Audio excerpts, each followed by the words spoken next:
Everyone, I hope आप सभी लोग ठीक ठाक होंगे।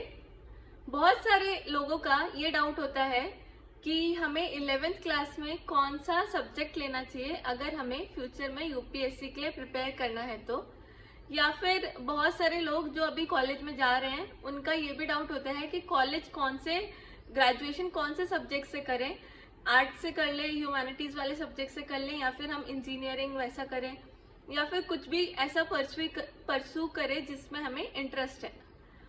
तो देखो, ये जो क्वेश्चन है ये एकदम से इररेलेवेंट क्वेश्चन है। ऐसा मैं क्यों बोल रही हूँ?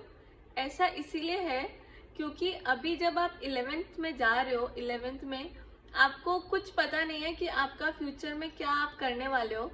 अभी बस आपको एक कहीं से आइडिया मिल गया है सिविल सर्विसेज के बारे में और आपने सोच लिया कि मुझे सिविल सर्विसेज करना है, जबकि आपको अच्छे से नॉलेज भी नहीं होगी कि आपको सिविल सर्विसेज में क्या जॉब करनी पड़ेगी, क्या डिमांड होगी जॉब की, क्या रिक्वायरमेंट्स होगी, आप कैपेबल हो कि नहीं। और अभी आप काफ़ी यंग हो, आपका माइंड तब तक चेंज भी हो सकता है। आपका मन नहीं करेगा क्या पता फ्यूचर में जाके कि आप यूपीएससी के लिए प्रिपेयर करो। या तो फिर ऐसा भी है, एक तो ये तो है ही, दूसरा फैक्ट ये है कि यूपीएससी काफ़ी डिफ़िकल्ट एग्ज़ाम है। डिफ़िकल्ट इन द सेंस कि इसमें लोग जो पास होते हैं उसका रेशियो बहुत कम है। 98% लोग फेल हो जाते हैं, बस 2% लोग ही क्लियर कर पाते हैं इसको। 2% तो बस प्रीलिम्स क्लियर करते हैं, 1% लोग उस फाइनली लिस्ट में आते हैं। तो अगर आप ऐसा रेशियो देखोगे इसका तो आपको समझ आ जाएगा कि ये इसलिए ही डिफ़िकल्ट है। तो अब ये एग्ज़ाम इतना डिफ़िकल्ट है तो इसीलिए बैकअप ऑप्शन होना काफ़ी ज़रूरी होता है। तो अगर आप 11th-12th से ही फुल डेडिकेटेड प्रिपरेशन करने लग जाओगे यूपीएससी की, तो आपको बाद में जाके आपके पास कुछ प्लान भी रहेगा ही नहीं, क्योंकि आपने इतना सारा टाइम तो बस यूपीएससी को ही दे दिया। आपने अलग चीज़ें तो एक्सप्लोर करी ही नहीं, आपने वो तो किया ही नहीं जिसमें आपको इंटरेस्ट था। आपने यूपीएससी में भी और इंटरेस्ट, लेकिन आपको थोड़ा प्रैक्टिकल होके सोचना पड़ेगा कि यहाँ पे जो सक्सेस का रेशियो है ना वो काफ़ी कम है। तो इसीलिए प्लान भी होना ज़रूरी है और बहुत ज़्यादा ज़रूरी है। तो 11th एंड 12th में आपको वही सब्जेक्ट लेना है जिसमें आपको इंटरेस्ट है और जिसमें आप सोच सकते हो कुछ करियर बनाने के लिए फ्यूचर में। तो देखो, बहुत सारे लोग इंजीनियरिंग या फिर डॉक्टर क्यों करते हैं? क्योंकि ये जो पाथ है ये सबको पता है कि फ्यूचर में 11th-12th में अगर हमने साइंस ले ली तो बाद में हम डॉक्टर या फिर इंजीनियर बन ही जाएंगे। तो ये बहुत ही लाइक कन्वेंशनल बात है, सबने इस वेरी इजी टू वॉक है, क्योंकि इसमें ऑलरेडी सब डिसाइडेड है कि आपको ऐसा ऐसा ऐसा करना है, आप इंजीनियर बन जाओगे। इंजीनियर बन जाओगे एक बार तो कुछ ना कुछ जॉब तो मिल ही जाएगी।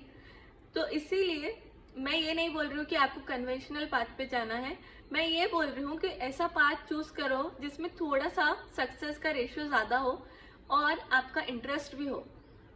तो इसीलिए 11th एंड 12th से ही सिविल सर्विसेज के लिए मत सोचो कि आप फ्यूचर में जाके क्या करने वाले हो। सिविल सर्विसेज करना है तो एकदम से ही 11th एंड 12th से ही डेडिकेटेडली मत करने लग जाओ सिविल सर्विसेज के लिए। अगर आपको एकदम सिविल सर्विसेज के लिए प्रिपेयर करना भी है तो आप अपना ग्रेजुएशन के लास्ट ईयर में 1 साल प्रिपेयर करके आराम से यूपीएससी क्लियर कर सकते हो। इवन ग्रेजुएशन होने के बाद 1 साल में यूपीएससी क्लियर कर सकते हो, बस आपको 1 साल अच्छे से पढ़ाई करनी पड़ेगी। और वैसे भी अगर अभी से भी पढ़ रहे हो तो वो कुछ काम नहीं आएगा तब तक, क्योंकि यूपीएससी का पैटर्न बहुत ज़्यादा इवॉल्विंग पैटर्न है, हर साल चेंज होता है और हर साल नई डेवलपमेंट्स होती है। तो अभी से पढ़ के भी कुछ फ़ायदा नहीं होगा आपको उस टाइम पे। तो इसीलिए ये थॉट अपने दिमाग से हटा दो कि आप अभी से प्रिपेयर करोगे यूपीएससी के लिए। अभी आपका जो सब्जेक्ट है, जो पढ़ाई है, उस पर फोकस करो।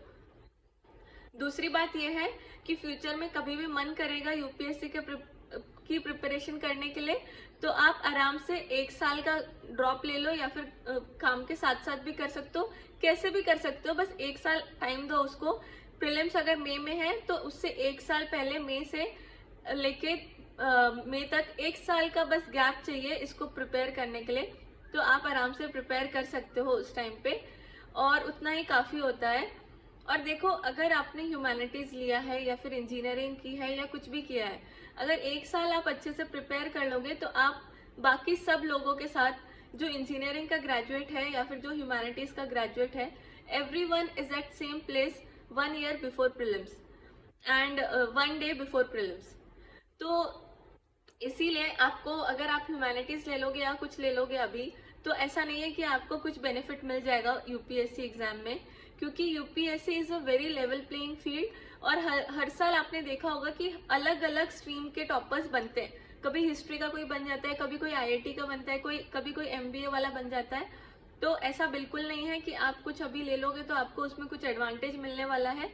तो इसीलिए ये सारी चीज़ों पे थोड़ा सोचो, इनको मैंने जो बोला है उस पर थोड़ा सोचो, विचार करो, अपने फैमिली के साथ डिस्कस करो एंड देन डिसाइड करो कि आपको क्या लेना है, आपको कौन सी स्ट्रीम लेनी है। जस्ट बिकॉज कि यूपीएससी में ये लेने से आपको कुछ बेनिफिट होगा, उसलिए वो सब्जेक्ट मत लो। अभी जो आपको इंटरेस्ट है वही लो। तो अगर आपको ये वीडियो अच्छी लगी हो तो प्लीज़ इस वीडियो को लाइक करो, अपने फ्रेंड्स के साथ शेयर करो, आपको जो लगता है जिनको इस तरीके की एडवाइस की ज़रूरत है उनके साथ शेयर करो। And thank you for watching it. Like करो चैनल को एंड सब्सक्राइब करो।